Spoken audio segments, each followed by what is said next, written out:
नमस्कार साथियों, स्वागत है आपका आपके अपने YouTube चैनल कृषि फॉरएवर में। साथियों, वीडियो स्टार्ट करने से पहले अगर आपने मेरे चैनल को सब्सक्राइब नहीं किया है तो चैनल को सब्सक्राइब कर लीजिए, बेल आइकन को प्रेस कर दीजिए ताकि जो भी वीडियो मैं बनाता हूं उसका नोटिफिकेशन सबसे पहले आप तक पहुंच जाए। और अगर वीडियो पसंद आता है तो वीडियो को लाइक कर दीजिए, शेयर कर दीजिए। साथियों, संविदा कर्मचारियों के लिए एक लेटर जारी हुआ है मंत्रालय से। महानदी भवन, नया रायपुर, अटल नगर से ये लेटर जारी हुआ है। और क्या है पूरा मामला आपको मैं बता देता हूं विस्तार से। एक एक बिंदु पर चर्चा की जाएगी। वीडियो थोड़ा सा लंबा जरूर हो सकता है साथियों, लेकिन आप वीडियो अंत तक देखिए, आपको पूरी जानकारी दी जाएगी क्या है इस लेटर में, क्या है इसकी सच्चाई। तो आपका लेटर जो है सामान्य प्रशासन विभाग से जारी किया गया है, छत्तीसगढ़ शासन से। शासन के समस्त विभाग अनियमित कर्मचारी दैनिक वेतनभोगी कर्मचारियों की जानकारी के संबंध में, अनियमित दैनिक वेतनभोगी कर्मचारियों के नियमितीकरण के संबंध में विभिन्न कर्मचारी संगठनों द्वारा की गई मांग का परीक्षण करने पर प्रमुख सचिव छत्तीसगढ़ शासन, वन, गृह तथा जेल विभाग की अध्यक्षता में गठित कमेटी की बैठक दिनांक 16/8/2022 में समिति द्वारा लिए गए निर्णय के परिप्रेक्ष्य में आपके विभाग एवं अधीनस्थ विभागाध्यक्ष, कार्यालय, निगम, मंडल, आयोग, संस्था आदि में पूर्व से कार्यरत अनियमित दैनिक वेतनभोगी एवं संविदा पर कार्यरत कर्मचारियों के संबंध में निम्नांकित जानकारी निर्धारित प्रपत्र में तत्काल इस विभाग को उपलब्ध करने कष्ट करें। तो साथियों, इन्होंने जितने भी विभाग हैं सभी विभागों में जो संविदा पर दैनिक वेतनभोगी और अनियमित कर्मचारी हैं जो कार्यरत हैं, इनकी जानकारी इन्होंने मांगी है। और कितने विभागों में कितने संविदा कर्मचारी हैं, किस पोस्ट पे हैं, क्या उनका वेतनमान है, क्या उनका ग्रेड पे है, क्या संविदा पद के विरुद्ध, नियमित पद के विरुद्ध वो कार्य कर रहे हैं, या फिर किसी विज्ञापन में उन्होंने भर्ती के समय विज्ञापन निकला था कि नहीं निकला था, ये सब जानकारी इसमें मांगा गई है। तो ऐसी जानकारी पिछले 3.5 साल से ये मांग रहे हैं और इस बार भी इसी प्रकार का पत्र जारी करके इन्होंने फिर से वही जानकारी मांगी है, क्योंकि 3.5 साल से केवल एक ही जानकारी, इसी प्रकार के लेटर जारी करके जानकारी मांगी जाती है और बाद में कुछ होता नहीं है। तो इस बार फिर से एक लेटर जारी हुआ है साथियों, देखते हैं इस बार क्या होता है। 13/9/2022 को ये लेटर जारी किया गया है और संविदा कर्मचारी, अनियमित कर्मचारी, दैनिक वेतन भोगी कर्मचारियों के लिए ये इन्होंने जारी किया है। और अभी तक जितने भी लेटर जारी किए गए हैं जानकारी मंगाई जाती है, पता नहीं आधे विभाग जानकारी देते हैं, आधे विभाग जानकारी नहीं देते हैं। और इस बार जो जानकारी मांगी गई है शासन के समस्त विभाग से जानकारी मांगी गई है। और इस लेटर में इन्होंने ऊपर में एक टिप भी लिखी है, तत्काल, मतलब तत्काल जानकारी मांगी गई है। अब देखते हैं साथियों कब तक ये जानकारी पहुँच पाती है शासन के पास। 3.5 साल में तो पहुँच नहीं पाई है, इस बार शायद हो सकता है जल्दी जानकारी पहुँच जाए। तो इन्होंने 5 बिंदुओं पर जानकारी मांगी है। 5 बिंदुओं को डिटेल में आपको दे देता हूं पूरा। पहला जो बिंदु है, विभाग में पदस्थ अनियमित दैनिक वेतनभोगी एवं संविदा पर कार्यरत कर्मचारियों को खुले विज्ञापन भर्ती प्रक्रिया के माध्यम से नियुक्त किया गया है। और क्या कार्यरत कर्मचारी उक्त पद की निर्धारित शैक्षणिक तकनीकी योग्यता रखते हैं? कार्यरत कर्मचारी जिस पद पर कार्य कर रहा है क्या वह उस पद पर संबंधित विभाग के पद संरचना भर्ती नियम में स्वीकृत है? क्या उक्त नियुक्ति में शासन द्वारा जारी आरक्षण नियमों, अनुसूचित जाति, अनुसूचित जनजाति एवं पिछड़ा वर्ग का पालन किया गया है? अनियमित दैनिक वेतनभोगी एवं संविदा पर कार्यरत व्यक्ति जिस पद पर कार्यरत है उन्हें वर्तमान में क्या मानदेय भुगतान किया जा रहा है तथा उन नियमित पदों का वेतनमान क्या है? तो साथियों, पूरा चारों टॉपिक का मैं आपको पूरा विस्तार से बता देता हूं। पहला तो इन्होंने बोला है कि जो विभागों में पदस्थ अनियमित दैनिक वेतनभोगी या संविदा पर कार्यरत कर्मचारी हैं, इनकी जो मतलब इनकी पदस्थापना हुई है उसके लिए क्या विज्ञापन जारी किया गया था, क्या भर्ती प्रक्रिया मतलब निकाली गई थी, भर्ती निकाली गई थी जो संविदा भर्ती होती है, जैसे NRHM में संविदा भर्ती है।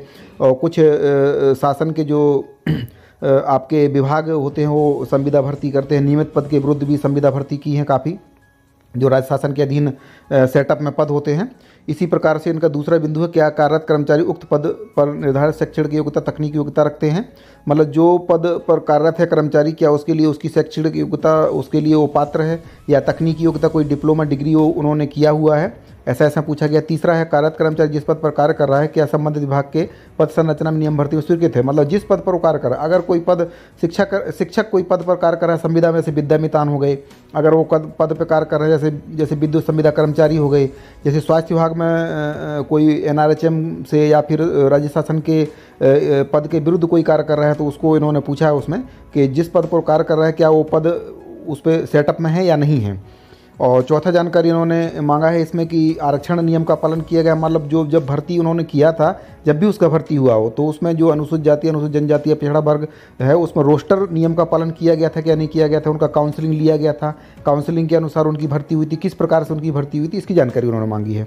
पाँचवा जो है अनियमित दैनिक वेतन भोगी एवं संविदा पर कार्यरत व्यक्ति जिस पद पर कार्यरत है उन्हें वर्तमान में क्या मान दे दिया जा रहा है, मतलब जो उस पद पर कार्यरत है, जो संविदा में कार्य कर रहा है, उसको अभी वर्तमान में क्या मान दे दिया जा रहा है, और जिस पद पर वो कार्यरत है वो पद अगर नियमित पद के विरुद्ध कार्यरत है तो नियमित पद का वेतनमान क्या है।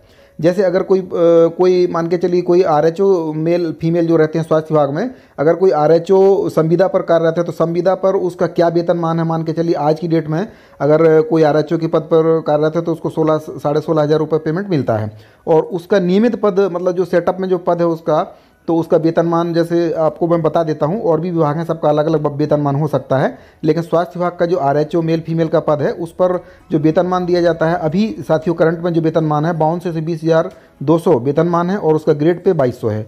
जो अभी 2800 ग्रेड पे के लिए काफ़ी हड़ताल वो लोग किए थे, लेकिन उसका कुछ हो नहीं पाया है। हो सकता है शायद आगे कुछ शासन संज्ञान में ले ले और इनका वेतनमान में कुछ सुधार कर दे। इसी प्रकार से शिक्षक लोगों का भी, जैसे अगर कोई विद्यामितान है, अगर वो पद के विरुद्ध कार्य कर रहा है तो 2400 ग्रेड पे रहता है और उनका 5200 से 20,200 वेतनमान रहता है। तो साथियों इसी प्रकार से इसका एक इन्होंने जानकारी के लिए फॉर्मेट दिया है। इस फॉर्मेट में वही जानकारी मांगी है। अनियमित दैनिक वेतनभोगी एवं संविदा पर कार्यरत नियुक्ति में खुले विज्ञापन, क्या मतलब जो भर्ती हुई है वो विज्ञापन खुले विज्ञापन के माध्यम से हुई है। अनियमित दैनिक वेतनभोगी संविदा पर कार्यरत कर्मचारी उक्त पद की निर्धारित शैक्षणिक योग्यता के बारे में पूछा गया। क्या शैक्षणिक योग्यता थी, जब पद निकाला गया था तो क्या शैक्षणिक योग्यता मांगी गई थी, क्या डिप्लोमा डिग्री की उन्होंने मांग की थी, ये है। और कर्मचारी जिस पद पर कार्यरत है वह पद विभाग की पद संरचना भर्ती नियम में स्वीकृत है या नहीं। अगर मान के चलिए कोई शिक्षक के पद पर संविदा में कार्यरत है तो पद स्वीकृत है कि नहीं सेटअप में। तो शिक्षक जैसे विद्यामितान हो गए, अतिथि शिक्षक हो गए, तो इनके पद सेटअप में रहते ही हैं और नियमित पद के विरुद्ध ये लोग कार्य करते हैं। और जैसे विद्युत संविदा कर्मचारी हैं तो इनका कंपनी में जो इनके पद रहते हैं वो नियमित पद के विरुद्ध ये लोग कार्य कर रहे हैं। अगर कोई दैनिक वेतनभोगी है तो वो नियमित पद के विरुद्ध कार्य कर रहा है, या वो उसने भर्ती में उनकी विज्ञापन के माध्यम से भर्ती हुई थी या डायरेक्ट भर्ती हो गई, या किसी मतलब किसी अगर टेक्निकल पद है तो उनका कोई डिप्लोमा डिग्री उसमें मांगा गया था, या उसमें काउंसलिंग हुई थी कि नहीं हुई थी, काउंसलिंग के माध्यम से भर्ती हुई थी, आरक्षण नियमों का पालन हुआ था कि नहीं हुआ था, उनका रोस्टर नियम का पालन उसमें किया गया कि नहीं किया गया, क्या इन नियुक्तियों में आरक्षण नियम का पालन किया गया है। तो आरक्षण के मतलब जैसे SC ST OBC के जो अभ्यर्थी रहते हैं उनका आरक्षण के नियम के तहत उनका किया गया है भर्ती, कैसे उनका भर्ती किया गया है, सब जानकारी से मांगा गया है। कार्यरत पद के नियमित पद का वेतनमान क्या है। अब साथियों लास्ट में यही एक मेन जानकारी आपको इसमें समझना होगा। अगर कोई कर्मचारी किसी संविदा पद पर कार्यरत है तो उस पद को अगर संविदा में है तो वो पद नियमित है कि नहीं, मतलब सेटअप में वो पद है कि नहीं, और अगर सेटअप में वो पद है तो उसका वर्तमान में उसका बेसिक पेमेंट क्या है, मतलब उसमें क्या ग्रेड पे है, क्या उसका बेसिक पे है, ये इसमें जानकारी मांगी गई है। तो ये पूरा लेटर इसमें जारी हो चुका है साथियों। और अगर आपको वीडियो पसंद आया तो वीडियो को लाइक कर दीजिए, चैनल को सब्सक्राइब कर लीजिए। धन्यवाद साथियों।